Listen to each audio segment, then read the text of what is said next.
Logan hadn't expected silence to be louder than any argument. After that chaotic dinner, his phone, usually filled with passive-aggressive group messages and emergency requests, was quiet for days. No, are you coming to Sunday lunch? No, can you just check on this credit report? It felt deliberate, like they had closed ranks and left him out in the cold, hoping guilt would bring him crawling back. But instead of guilt, Logan felt something else, relief. It didn't last long. On the fifth day, Logan's phone pinged. Not a call, those had dried up, but a string of Facebook posts from Tessa. Thinly veiled attacks like, funny how people forget who helped raise them when they get a little money, and family comes first, unless you're too good for them now. Cousins, mutual friends, even old teachers chimed in with supportive emojis and vague affirmations. Logan felt the sting, not of insult, but betrayal. She was rewriting history with herself as the noble victim, and him as the heartless rich kid. Then came the texts. His mother sent a long, teary message claiming they had been forced to pawn heirlooms, his great-grandmother's necklace, a vintage family watch, to make ends meet. We're drowning, she wrote, and you're standing on the shore watching us sink. Logan didn't reply. Tessa followed up with, guess I was wrong about you. When that got no response, she sent a longer rant about how Logan had always resented her success, how he was bitter, selfish, and emotionally stingy. The irony almost made him laugh. Logan considered responding, but what would he say? That he'd paid their bills, covered their rent, and fixed their cars? That he'd sacrificed vacations, hobbies, even dating opportunities just to be available whenever they needed something? Instead, he booked his first therapy session. He wasn't used to talking about feelings, especially not with strangers, but the therapist, an older man named Dr. Marks, listened without judgment. When Logan described the cycle of guilt, financial blackmail, and emotional exhaustion, Dr. Marks nodded slowly. Logan, he said, you're not cutting off your family. You're cutting off the abuse.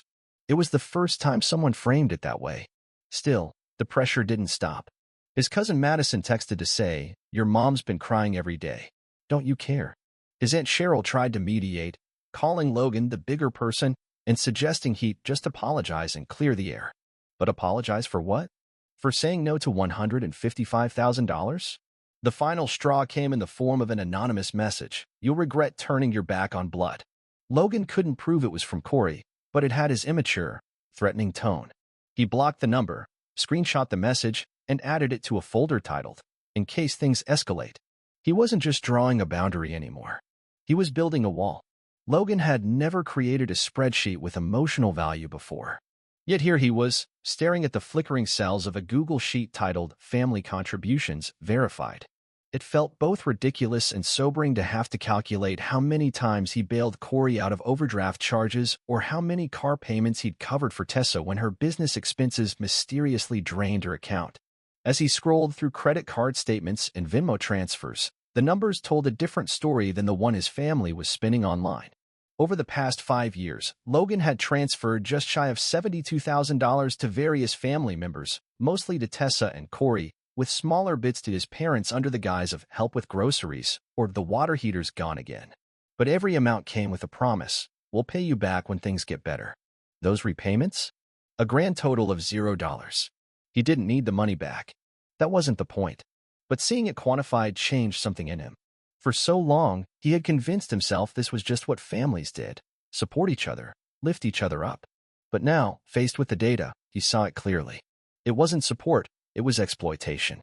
In his second session with Dr. Marks, Logan shared the spreadsheet. The therapist studied it for a moment, then looked up with a sigh.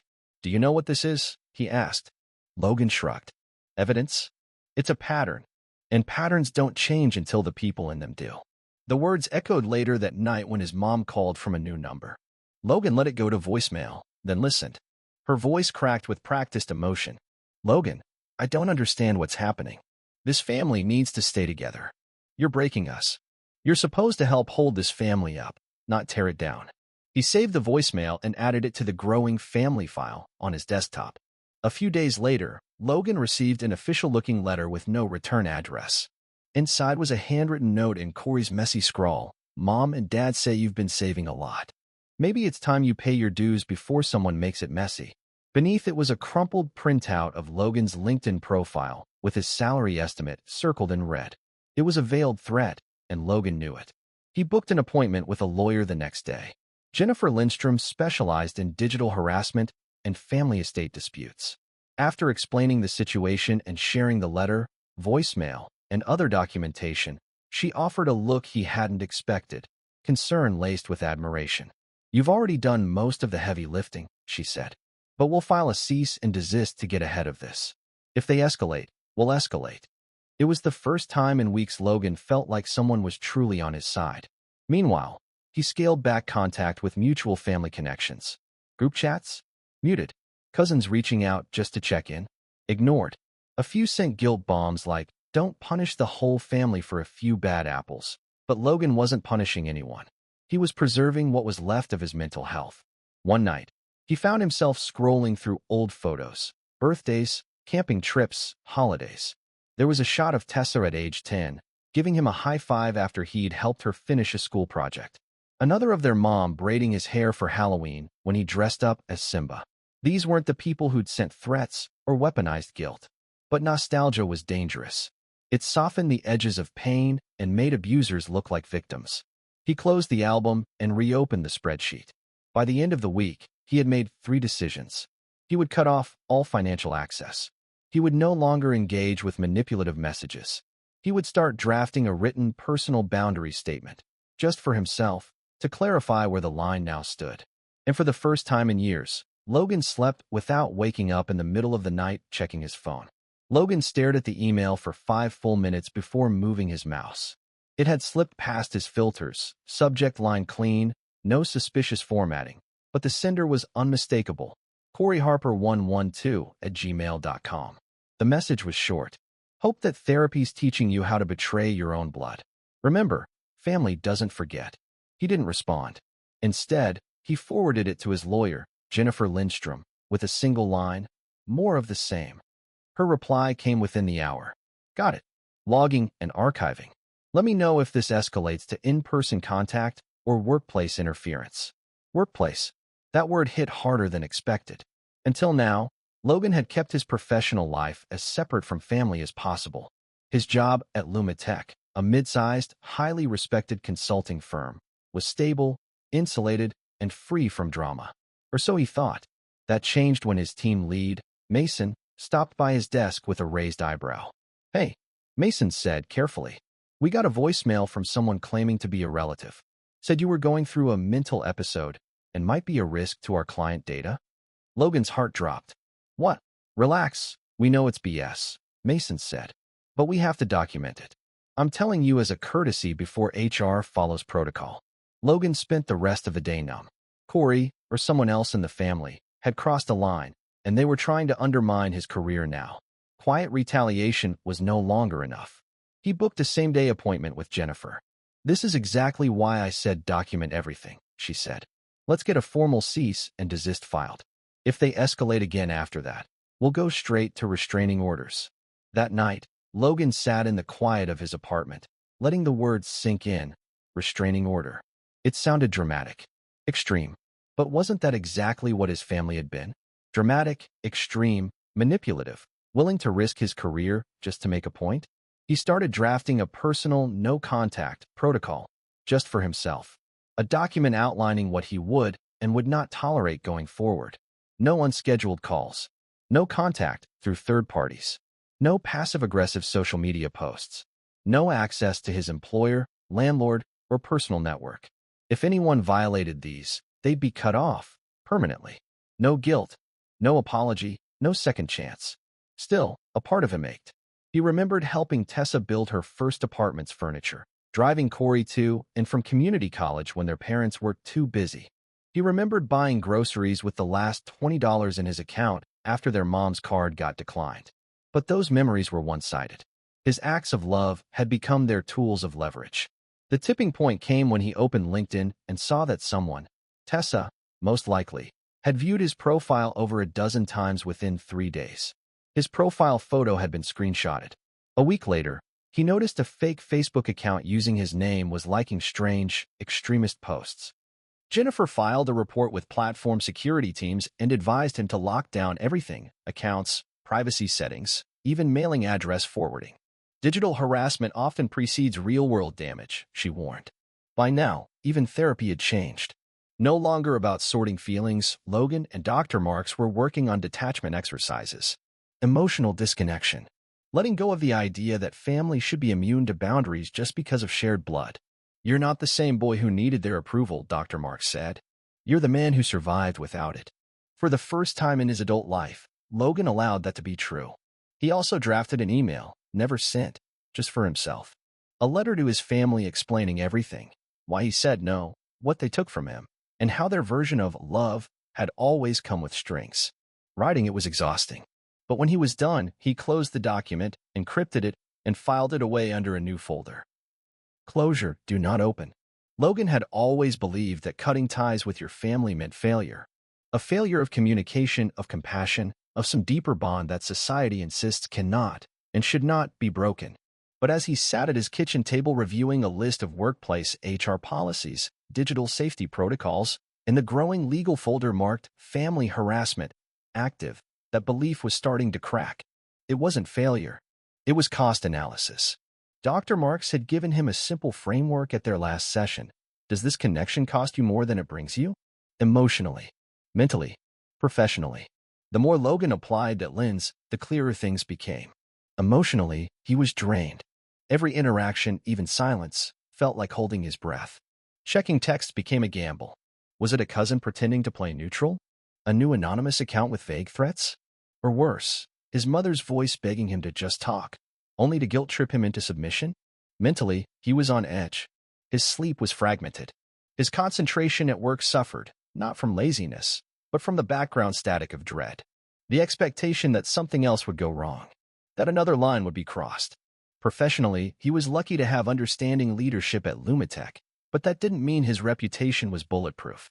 All it took was one client hearing the wrong thing at the wrong time and asking the wrong question. The cost was real, measurable, mounting. And the benefits? Fleeting memories, conditional affection, nostalgia weaponized to make him second-guess himself.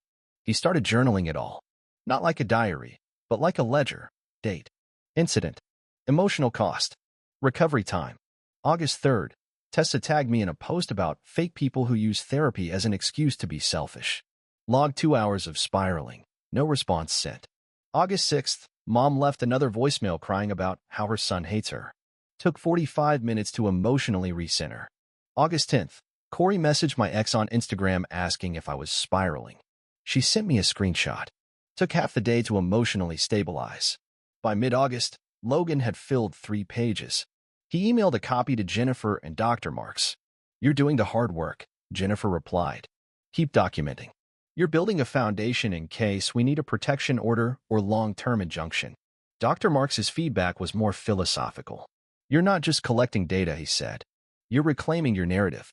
One Saturday morning, Logan drove out to Discovery Park, a quiet cliffside walk overlooking Puget Sound. No Wi-Fi, no notifications, just wind and water. He sat on a bench with a thermos of coffee and tried something new, imagining a future with no family contact. What surprised him was not the fear, but the relief. No explaining his success. No deflecting manipulation. No more reliving childhood trauma through veiled threats or guilt-baiting tears. Just quiet. When he got home that evening, he wrote 2 letters. One was to himself, of his future self. A promise not to cave when the next wave of pressure inevitably came. To remember that peace is not selfish. The second was to his family. Not to send, just to write. It ended with, I never stopped loving you, but I stopped needing your version of love. He folded both letters and locked them in a drawer. That night, for the first time in a long time, he ordered takeout, picked a terrible movie, and let himself be happy for no one but himself. Logan stood in front of the full-length mirror one morning and barely recognized the man staring back. Not because he looked different, but because for once, he looked whole. The chronic tension in his jaw had eased. His posture was straighter. He hadn't realized how much of his body had been clenched for years, bracing for the next emotional sucker punch. But lately, things were still. His routine, once haunted by anticipation of drama, was now his own. Wake up, journal, coffee, work, therapy on Wednesdays, gym on Fridays. No voicemails from his mom. No cryptic text from Corey. No more Facebook subtweets from Tessa implying he was the root of all familial decay. They hadn't gone silent, but they had gone distant. It started with the cease and desist Jennifer issued. calm, professional, surgically worded. Within 2 weeks, the anonymous threat stopped. The fake LinkedIn views dropped off. Even his mom's dramatic emails dwindled into vague, one-sentence apologies like, "I hope someday you'll understand what we were trying to do." Logan didn't respond, because understanding didn't equal accepting. Instead, he focused on himself. He cleared out his apartment like it was a spiritual purge. Anything that reminded him of obligation, guilt, or a should was donated or trashed. Out went the old Christmas mug Tessa had given him years ago, the one she weaponized in a text about how fast people forget who got them gifts when they were broke. Gone. So were the framed beach photos with Corey, which now just looked like quiet resentment frozen in time. In its place, Logan hung minimalist artwork and photos from hikes he'd taken alone. A life built by choice, not compliance. He also did something unexpected. He joined a support group. Not therapy, not online venting, but a real, in-person group called Adult Children of Family Narcissists. It met every Thursday night in a church basement with flickering lights and chairs that squeaked too much. At first, he sat in silence. Then he started listening. Stories that mirrored his own began to dissolve the shame he didn't know he was still carrying. "I thought I was the villain for setting boundaries. They convinced me saying no was ungrateful. They told everyone I was mentally unstable when I didn't give them money." It was like hearing himself from a dozen different mouths. Eventually, Logan spoke too. Carefully at first, then with a confidence he didn't recognize. "I used to think family was a chain. Now I think it's a blueprint. And blueprints can be redrawn." That night, someone from the group, an ICU nurse named Erica, handed him a sticky note that simply said, "Rebuilding isn't revenge. It's recovery." He stuck it to his fridge. The next time his phone buzzed with a text from an unknown number, "It's your mom. I just want to talk." He didn't freeze. He didn't overthink. He just deleted it. The grieving came later, strangely enough, during a Sunday stroll through Pike Place Market. He saw a family shopping for flowers, laughing loudly. Something about the mother tousling her son's hair hit a nerve. Not jealousy, not longing, just grief. Grief for what he'd never had, and what he no longer hoped for. He walked home slowly, let himself cry for 5 minutes, then brewed tea and wrote in his journal. The wound isn't fresh anymore. It's just real, and real can heal. The first time Logan laughed without immediately second-guessing it, he was in the middle of a conversation with someone who didn't even know his past. It was a coworker, Jasmine, from the UX team, telling a ridiculous story about her cat getting stuck in a cereal box. The kind of harmless, day-to-day humor that felt foreign to Logan's nervous system. But when he laughed, really laughed, it startled him. Not because of the sound, but because it didn't feel like he owed anyone anything afterward. He didn't brace for a guilt trip. He didn't check his phone. He just laughed. It was one of many firsts that started appearing in his new life. The first time he said no to overtime, without justifying it. The first time he took a weekend trip alone, without informing anyone. The first time he posted a photo online and didn't scan the comments for veiled family disapproval. And then, a different kind of first, a letter arrived. A real one. Handwritten. No name on the return address. But the handwriting was unmistakable. His mother's. He stared at it on the counter for a full day before opening it. Inside were 3 pages. Apologies, half-truths, and one line that made him pause. "I never wanted to hurt you. I just didn't know how to let go of control." Logan didn't feel anger. He felt done. He placed the letter in the drawer beside the unsent messages and closed it quietly. Later that night, at the support group, he shared what he'd read. Erica, the nurse, looked at him and said, "You know, you don't have to forgive her to be free." That stuck. Forgiveness, Logan realized, wasn't an obligation. It wasn't the final step in some emotional checklist. It was a choice, one he could make later or never. Healing wasn't about redemption for them. It was about release for him. So he redefined what closure meant. It wasn't a dramatic confrontation. It wasn't a heartfelt apology that erased years of damage. It was the decision to live well without needing permission to do so. 1 month later, Logan ran a 10K charity race with his team from work. His lungs burned, his calves ached, but when he crossed the finish line, he looked up and saw people cheering, people who chose him, not because of obligation, but because of connection. That night, he posted a photo with a caption that simply read, "Built something better. From the ground up." A few likes came in. Then a message from Camille, a cousin he hadn't spoken to in months. I've been watching quietly. I'm proud of you. If you ever want to talk, I'm here. Logan smiled. Maybe reconnection was possible on new terms. Ones that honored boundaries, not broke them. But for now, he was content. He had rebuilt. Not to prove anyone wrong. Not to win back love. But because he deserved a life that wasn't conditional.